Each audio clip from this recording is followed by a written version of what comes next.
Kasus kepala sekolah dasar di Nusa Tenggara Timur, hukum siswa telan kertas buku, menjilat tembok, kaca, hingga pintu sekolah kini ramai jadi perbincangan.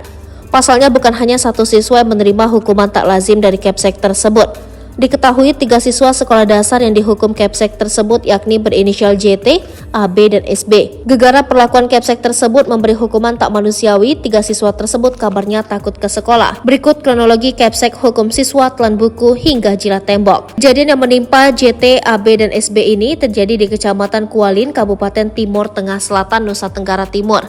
Mereka dihukum kepala sekolah berinisial SEEH menelan kertas buku, menjilat tembok, kaca, hingga pintu sekolah. Pengakuan mereka terekam dalam video berdurasi 4 menit 11 detik yang diperoleh oleh Kompas.com. JT mengaku dianiaya kepala sekolah mereka berinisial SEEH karena hal sepele. Mereka ketahuan bermain sumpit-sumpitan menggunakan sedotan bekas es cendol di dalam kelas pada Senin 18 September 2023 lalu.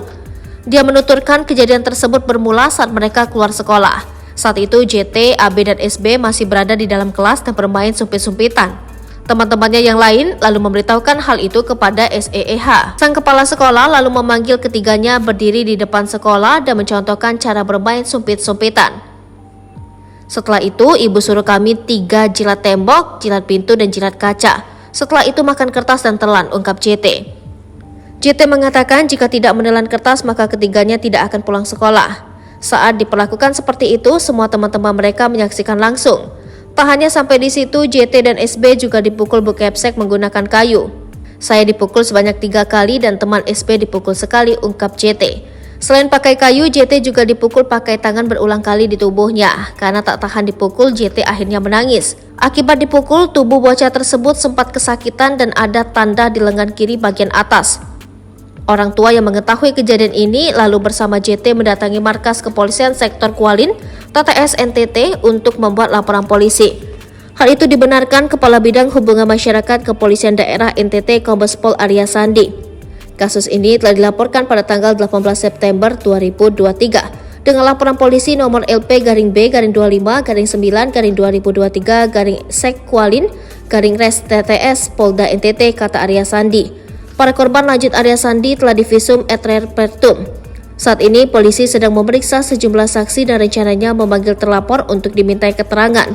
Sementara itu, Domi Tony mewakili orang tua korban menilai pembinaan yang dilakukan kepala sekolah SH sudah berlebihan. Kami bukan tidak mau anak kami dibina jika lakukan kesalahan, tetapi bukan pembinaan seperti yang harus diterima anak-anak kami. Untuk itu biar kami lapor ke polisi agar selesaikan persoalan ini, ujarnya. Dirinya juga meminta agar hal serupa diperhatikan pihak Pemkab TTS agar ke depan tidak terulang lagi. Terhadap perbuatan kepala sekolah ini, kami masyarakat kecil berharap ada perhatian khusus dari Bapak Bupati dan Kepala Dinas Pendidikan dan Kebudayaan sehingga tidak terulang lagi kejadian seperti ini, tuturnya. Dikatakan Domi, setelah kejadian JT sempat ke sekolah tetapi disuruh pulang oleh Bu Kepsek. Setelah kejadian anak kami, JT sempat ke sekolah, saat itu bertemu dengan Kepsek lalu mereka berdoa sama-sama.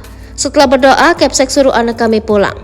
Pertanyaan kami, apa maksud dari Kepsek sampai harus suruh anak kami pulang, padahal dia harus sekolah, ungkapnya.